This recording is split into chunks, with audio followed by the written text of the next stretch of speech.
नमस्कार, मैं अनीता चौधरी और आज बातचीत शुरू करने से पहले आपको कुछ विजुअल्स दिखाती हूँ। पहले इन विजुअल्स को देखिए, उसके ऊपर क्या आप सोचते हैं अपने विचार कमेंट बॉक्स में ज़रूर लिखिएगा और इस तरह की वीडियोस को ज़्यादा से ज़्यादा शेयर भी कीजिएगा ताकि लोगों के खौफनाक चेहरे सबके सामने आ सकें।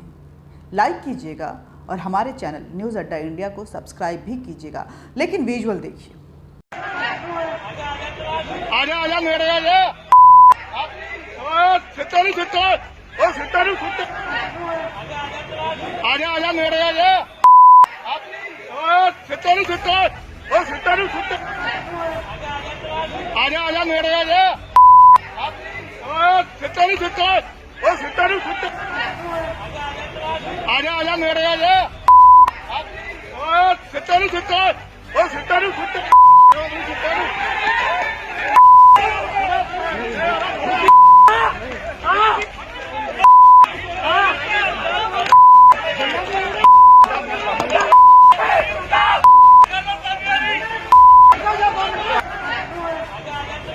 आजा आजा नेड़े आजा सिट्टा नहीं सिट्टा ओ सिट्टा नहीं सिट्टा आजा आजा नेड़े आजा सिट्टा नहीं सिट्टा ओ सिट्टा नहीं सिट्टा आजा आजा नेड़े आजा सिट्टा नहीं सिट्टा ओ सिट्टा नहीं सिट्टा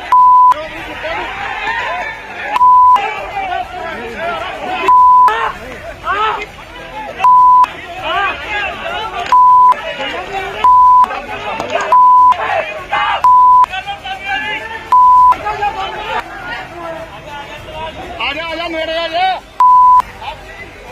सिट्टा नहीं सिट्टा ओ सिट्टा नहीं सिट्टा आजा आजा नेड़े आजा सिट्टा नहीं सिट्टा ओ सिट्टा नहीं सिट्टा आजा आजा नेड़े आजा सिट्टा नहीं सिट्टा ओ सिट्टा नहीं सिट्टा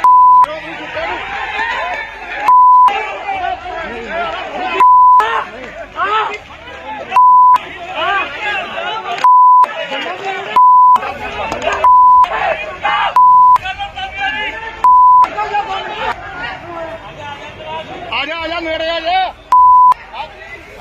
सिट्टा नहीं सिट्टा ओ सिट्टा नहीं सिट्टा आजा आजा नेड़े आजा सिट्टा नहीं सिट्टा ओ सिट्टा नहीं सिट्टा आजा आजा नेड़े आजा सिट्टा नहीं सिट्टा ओ सिट्टा नहीं सिट्टा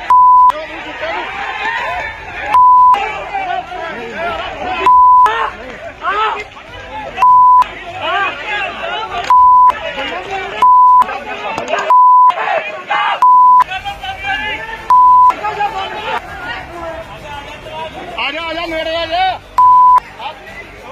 सिट्टा नहीं सिट्टा ओ सिट्टा नहीं सिट्टा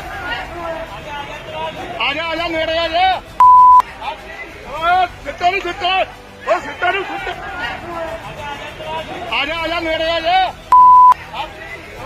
सिट्टा नहीं सिट्टा ओ सिट्टा नहीं सिट्टा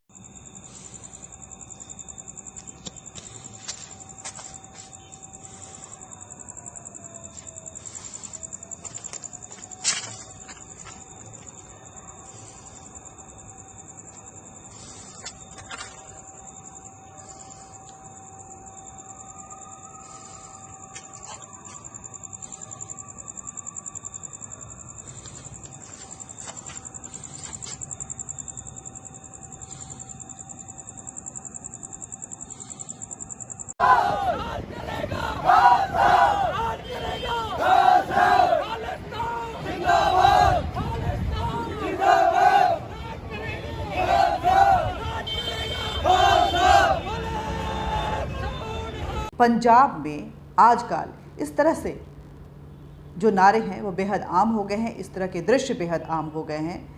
किसान आंदोलन के नाम पे भारत विरोधी तत्वों के द्वारा जो एक मुहिम छेड़ी गई थी वो लगातार बढ़ती जा रही है और उसको हवा दे रहे हैं जो फिलहाल पंजाब में सत्तारूढ़ी पार्टी हैं। वो पंजाब की अगर बात करें तो बेहद सेंसिटिव स्टेट माना जाता है, पाकिस्तान से लगा हुआ है। खालिस्तान मुद्दा 80 की दशक में यहाँ पे बेहद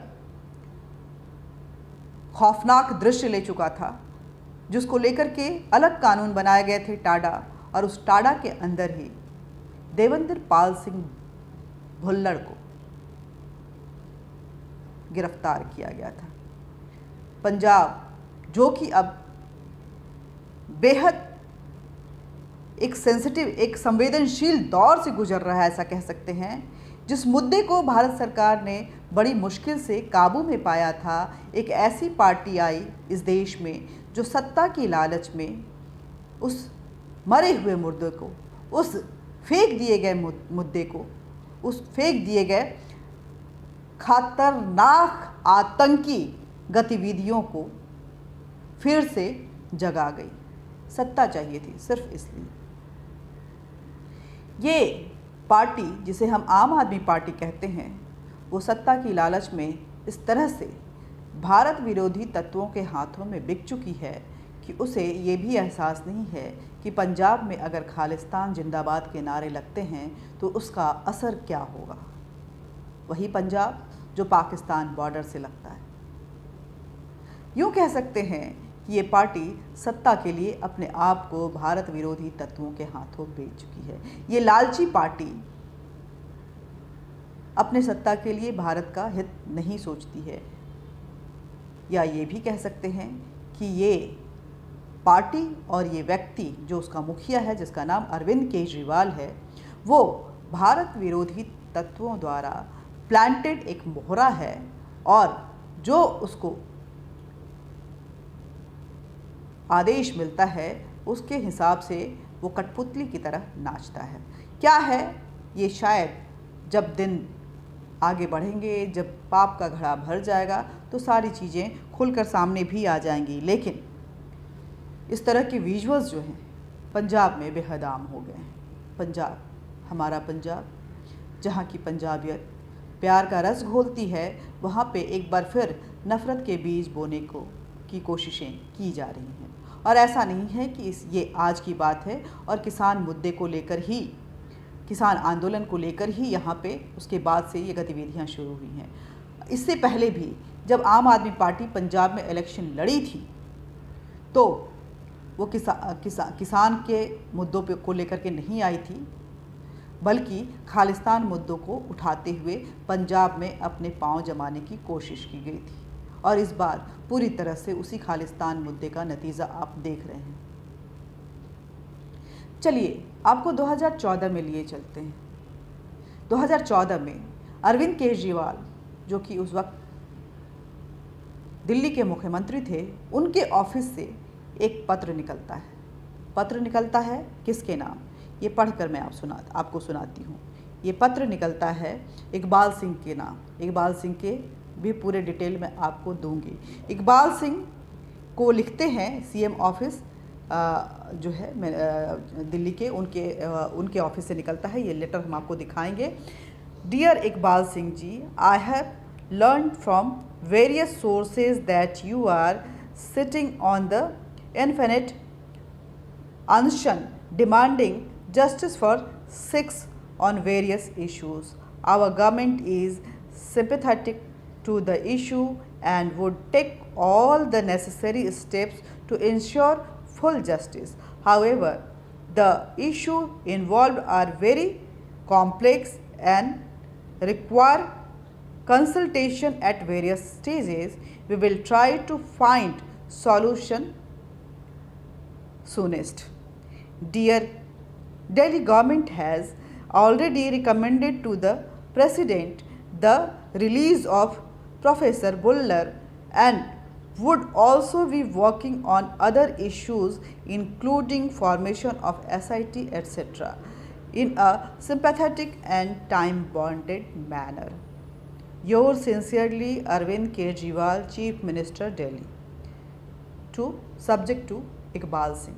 अब इकबाल सिंह, इसमें दो नाम आए हैं, एक इकबाल सिंह और एक भुल्लर।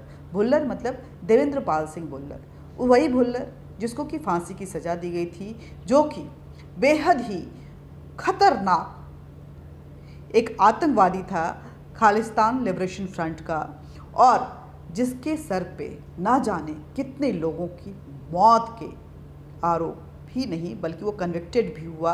प्रेसिडेंट हाउस से लेकर सुप्रीम कोर्ट ने उसे फांसी की सज़ा दी थी, लेकिन इसके बावजूद अरविंद केजरीवाल जब सत्ता में आए तो सबसे पहले उन्होंने काम किया कि देवेंद्र सिंह भुल्लड़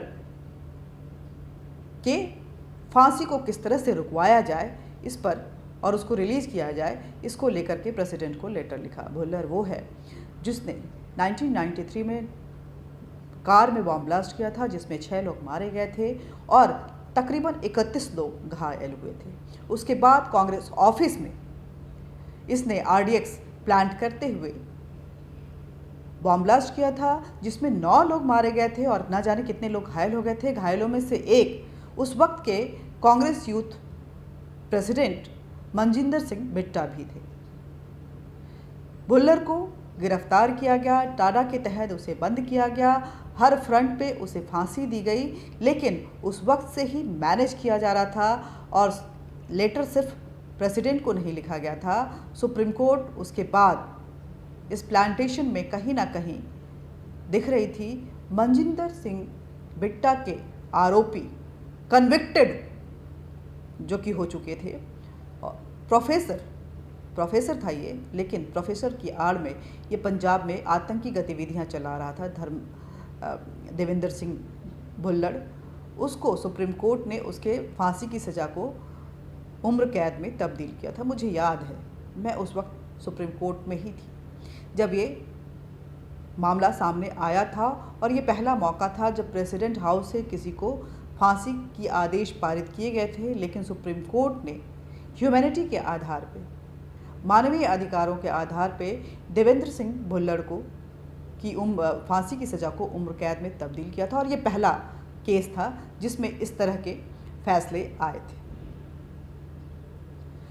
बहुत चर्चाएं हुई थी। मनजिंदर सिंह बिट्टा काफ़ी नाराज़ लग रहे थे, लेकिन उस वक्त आम आदमी पार्टी के खामे में, आम आदमी पार्टी की गलियारों में जश्न का माहौल था। अब बात करते हैं ईश्वर सिंह। ईश्वर सिंह खालिस्तान, प्रो खालिस्तान एक व्यक्ति है जिसे अभी हाल ही में जब किसान आंदोलन चल रहा था और दिल्ली के लाल किले पर जब तिरंगे का अपमान हुआ था, खालसा पंथ के झंडे वहाँ पे लहराए गए थे, तो होशियारपुर से उसी खालिस्तानी गतिविधियों का मास्टरमाइंड ईश्वर सिंह को होशियारपुर से गिरफ्तार किया गया था। उसकी गिरफ्तारी को लेकर के कितने टैंट्रम हुए थे, कितने हंगामे हुए थे, ये हम सब ने देखे थे कि कैसे उसने पुलिस वालों को भी जब गिरफ्तार करने आए थे तो पूरे गांव के लोगों के साथ मिलकर उनको, अगर कहें तो उनके चारों तरफ एक घेराबंदी कर चुका था जिससे पुलिस वाले भी नहीं निकल पा रहे थे। बड़ी मुश्किल से उसको गिरफ्तार किया गया था और बार बार धमकियां आ रही थी। धमकियां चारों तरफ से आ रही थी। धमकियां कनाडा से भी आ रही थी, धमकियां ब्रिटेन से भी आ रही थी। ये सारे प्रो खालिस्तानी फ्रंट के लोग थे। कनाडा में इंडियन एम्बेसी के सामने भी तिरंगे को जलाया गया था, ब्रिटेन में भी जलाया गया था, यहाँ पे तिरंगे का अपमान हुआ था। और ईश्वर सिंह को गिरफ्तार करने जब पुलिस गई थी तो पुलिस को ही वहाँ पे कैदी बना लिया गया था। केंद्र सरकार की कोशिशों के बाद ईश्वर सिंह को गिरफ्तार किया गया था। ये ईश्वर सिंह वही है जो दीप सिंह सिद्धू को प्रमोट करता था। दीप सिंह सिद्धू जब गिरफ्तार हुआ था तो पन्नू की मदद से कई तरह के ऑब्जेक्शनल वीडियो जो हैं वो सामने आए थे और ये भी काफ़ी आग उगल रहा था। इसके समर्थक है अरविंद केजरीवाल। अरविंद केजरीवाल, दिल्ली के मुख्यमंत्री अरविंद केजरीवाल, जिन्होंने एक पपेट को पंजाब का मुख्यमंत्री बनाया है जिसका नाम भगवंत सिंह मान है। पंजाब जिसको कि वो नशा मुक्त करना चाहते थे, उड़ता पंजाब जब पहली बार इलेक्शन लड़ने गए थे तो इसीलिए बनाए थे कि किसी तरह से पंजाब जो है नशे में डूबा हुआ है और जब उनकी सरकार आएगी तो इस नशे से उनको उबारेगी। लेकिन नशा युक्त एक सीएम पंजाब को देकर उन्होंने पंजाब के युवाओं की भविष्य को बर्बाद कर दिया है। साथ ही पंजाब के माध्यम से वो भारत के भविष्य को भी खतरे में डालने की लगातार कोशिश कर रहे हैं। सरकार वहाँ आम आदमी पार्टी की है, मुख्यमंत्री भगवंत मान हैं, लेकिन वो महज कठपुतली हैं, फैसले दिल्ली से अरविंद केजरीवाल लेते हैं। अभी हाल ही में उनके लिए गए एक फैसले को लेकर मीडिया में बवाल उठा था। ये सारी बातें मेन स्ट्रीम मीडिया आपको नहीं दिखाती हैं, क्योंकि अरविंद केजरीवाल पब्लिसिटी के नाम पर, एड के नाम पर जितने भी चैनल्स और अखबार हैं, दिल्ली के नेशनल अखबार हैं, उनको खरीद चुके हैं। उनके पास इतने पैसे जाते हैं कि अरविंद केजरीवाल के खिलाफ खुलकर बोलने की उनकी हिम्मत नहीं होती है। ये खबर आपको दिखा रही हूँ, बेबाक खबर है। यहाँ किसी अरविंद केजरीवाल या किसी नरेंद्र मोदी जी का पैसा नहीं आता है। ये अपने दम पे चलता है, इसीलिए बेखौफ होकर अपनी आवाज़ को बोलता है। इसलिए वीडियो को ज़्यादा से ज़्यादा शेयर कीजिएगा, क्योंकि देश विरोधी गतिविधियों के खिलाफ, समाज विरोधी गतिविधियों के खिलाफ, चाहे वो कोई भी हो, उस पर हम बेबाक होके बोलें, ये हमारा नागरिक होने के नाते दायित्व भी है। और क्योंकि मैं पत्रकार हूँ तो ये मेरा परम दायित्व बन जाता है। जय हिंद, जय भारत। वीडियो को ज़्यादा से ज़्यादा शेयर कीजिएगा, लाइक कीजिएगा, सब्सक्राइब कीजिएगा, बेल बटन दबाइएगा ताकि आप तक नोटिफिकेशन पहुँचता रहे। और कमेंट बॉक्स में अरविंद केजरीवाल के इन चेहरों को आप कैसे देखते हैं, ज़रूर लिखिएगा। जय हिंद, जय भारत।